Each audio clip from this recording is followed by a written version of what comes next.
Assalamualaikum warahmatullahi wabarakatuh. Kembali lagi di channel Ari Kurniawan 13. Sudah hampir mungkin 3 mingguan saya pakai Aulon ya, smartwatch yang menurut saya ini yang low budget ya, tapi dengan fitur yang cukup lengkap. Ini harganya sekitar 400 ribuan dan sudah melalui beberapa tes yang saya lakukan secara langsung, baik untuk beberapa mode sportnya, terus GPS-nya, kompas, terus untuk perakiraan cuaca, terus menghitung langkah kakinya bagaimana, performa baterainya bagaimana. Jadi untuk ini yang paling mudah, yang pertama saya sampaikan adalah konektivitas dengan HP ya. Ini cukup mudah banget ketika kalian pertama udah nyambungin dengan aplikasi The Wear-nya. Lalu untuk konektivitas berikutnya itu kalian nggak perlu nyambungin lagi, yang penting Bluetooth HP-nya udah nyala, maka ini langsung Bluetooth-nya langsung bisa tersambung. Jadi kayak auto connect. Namun HP kalian masih bisa connect ke Bluetooth misalnya TWS ya. Itu jadi saya bingungnya Bluetooth HP kita bisa 2 mode secara bersamaan. Pertama ke mode TWS, terus yang kedua tetap connect dengan jam ini, dengan smartwatch ini ya. Itu poin yang menurut saya poin plus. Jadi kita tetap bisa pakai ini untuk olahraga, bisa juga buat dengerin musik HP-nya. Misalnya kalian punya TWS yang cukup bagus gitu ya, bisa dipakai itu secara bersamaan. Lalu untuk performa berikutnya yang sudah saya tes langsung, ini adalah ketahanan baterainya. Jadi dari awal saya beli Aulon ini ya, Aulon M16 kalau nggak salah nih, saya lupa tipenya. Di sini nggak ada sama sekali. Oh ini ya, intinya setelah saya pakai selama beberapa minggu, saya belum mengisi baterai lagi. Untuk kapasitas baterainya itu 400 mAh dan chargernya seperti ini. Dan ini sampai sekarang itu masih tersisa 3 bar baterai dari 5. Jadi sangat awet sekali, sesuai dengan klaim yang ada di websitenya atau berada di tokonya itu. Untuk standby-nya itu bisa nyampe 35 hari. Untuk kegunaan misalnya digunakan rutin setiap hari, itu bisa mencapai di atas 20 hari lebih. Untuk sampai habis mungkin karena saya makainya hampir tiap hari ya, dan ini udah di atas 3 mingguan lah, dan masih sisa 3. Untuk sampai habis mungkin benar-benar 1 bulan ya. Ini menurut saya sangat oke sih. Tapi nanti bahayanya adalah ini charger harus hati-hati, jangan sampai hilang karena kita lupa, nggak pernah ngecas. Pas mau ngecas ternyata ininya nggak tersimpan dengan baik. Wah ya, bahaya nih chargernya ya, karena ini ngecasnya harus docking seperti ini ya, nggak bisa USB, micro USB itu nggak bisa. Jadi harus hati-hati. Untuk performa berikutnya adalah untuk menghitung langkah. Jadi misalnya kalian mau pakai ini olahraga, outdoor running atau indoor running. Nah, ini menurut saya akurasinya agak sedikit kurang ya, bukan jelek tapi agak sedikit kurang. Jadi dia itu menghitung, benar-benar menghitung gerakan, misalnya langkah kita berapa tapi tangan kita gerak-gerak banyak, maka dihitung langkah juga di situ. Jadi ya mungkin ini hanya perkiraan aja ya, nggak seakurat yang kita inginkan. Karena memang mungkin ya dari program atau prosesornya belum begitu canggih ya. Jadi dengan keterbatasan ini dia tetap mencoba untuk mengukur seakurat mungkin ya, walaupun hasilnya kayaknya agak kurang tepat aja ya, tapi itu it's okay sih, nggak ada masalah sejauh ini. Untuk menghitung langkah kaki kita, misalnya sehari sudah berjalan berapa, itu udah bisa dipakai dengan baik, bisa dijadiin patokan atau semangat untuk memacu target. Misalnya kalian pengen berjalan 10.000 langkah, kalian bisa menggunakan ini, dan ini berjalan dengan cukup baik. Hanya mungkin akurasinya aja yang perlu ditingkatkan lagi, dan mungkin ya seperti itulah, nggak bisa ditingkatkan karena memang update softwarenya juga kayaknya udah mentok nih, nggak bakal dapat update lagi. Lalu saya kemarin nyoba untuk yang ini cycling. Nah, cycling ini harusnya pakai sepeda ya, tapi saya kemarin pakai sepeda motor, itu dari Semarang ke Kabupaten Batang. Itu ceritanya saya kondangan ke sana, saya coba ngaktifin ini, dan dia GPS-nya itu,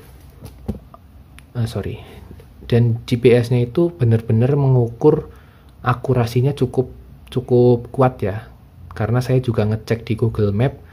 Ketika saya cek dengan data yang ada di smartwatch ini, itu benar-benar ya hanya sekian berapa lah selisih untuk tingkat akurasi yang tidak tepatnya, dan secara garis besar itu benar-benar akurat. Jadi kita sudah melewati berapa jarak yang sudah kita tempuh itu sudah ada, dan di situ yang mungkin jadi kekurangan adalah ini belum bisa melacak map atau build map di dalam sini ya. Jadi GPS-nya hanya mengukur jarak perpindahan kita aja.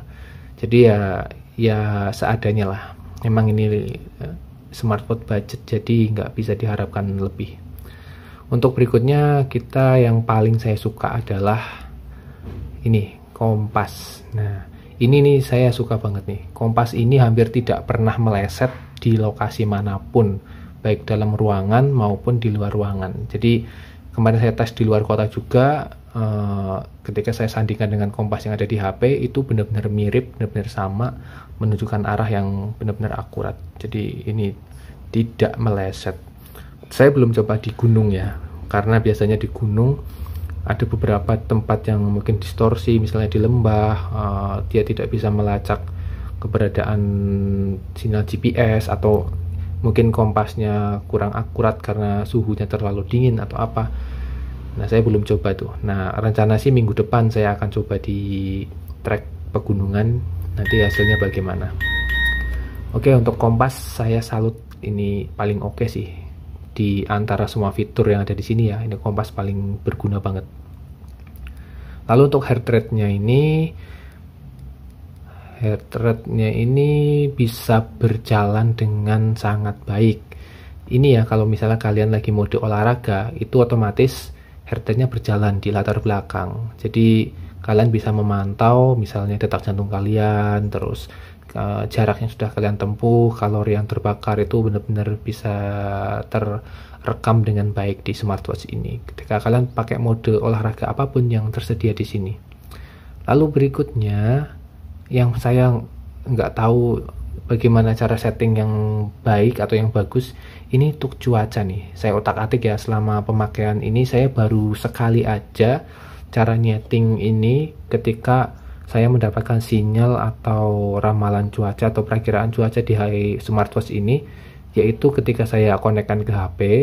Setelah connect, ini saya restart nih, saya matikan, lalu saya hidupkan lagi, ini baru nongol nih untuk lokasi dan cuaca yang akan terjadi beberapa waktu ke depan gitu. Dan ini nggak bisa real time, jadi menurut saya fitur cuaca ini kurang sedikit berguna sih. Jadi ya, kalaupun ada, seharusnya tidak hanya seperti ini ya.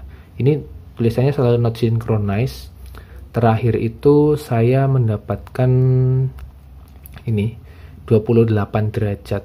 Ini sampai sekarang saya belum bisa menemukan bagaimana untuk dapat perakiraan cuaca di sini kembali seperti waktu di awal. Saya restart kembali, saya matikan, saya nyalakan kembali, itu tidak bisa mendapatkan lokasi untuk perakiraan cuaca. Padahal untuk yang kegiatan outdoor ini sangat penting ya untuk perakiraan cuaca. Ya, karena misalnya kalian mau camping apa gitu kan, bisa tahu wah nanti bakal hujan nih, jadi persiapan atau prepare kalian akan lebih baik. Itu ya beberapa hal yang sudah saya rasakan menggunakan ini. Untuk remote musik kamera ini udah nggak ada masalah. Nah, untuk kamera nih, kamera ini saya pikir ketika Bluetooth-nya connect, ketika saya tekan start ataupun saya menggunakan ini, itu akan membuka aplikasi kamera di ponsel. Tapi ternyata tidak ya. Jadi dia hanya membuka aplikasi Duer-nya lalu jepret dari situ. Jadi ya menurut saya kurang bagus juga gambarnya. Mungkin ini ya asal ada aja ya. Oke teman-teman, itulah yang saya rasakan menggunakan Aulon ini. Jadi teman-teman yang pengen beli mungkin bisa pertimbangkan kembali. Untuk fitur-fiturnya seperti itu, fitur dasar oke lah. Untuk penunjuk waktu itu sudah akurat banget, karena dia terhubung dengan HP jadi auto sinkron ya. Kalian misalnya pindah waktu misalnya dari Jawa Timur ke Bali, itu akan otomatis untuk mengubah zona waktunya. Oke, itu aja. Terima kasih sudah menonton. Wassalamualaikum warahmatullahi wabarakatuh.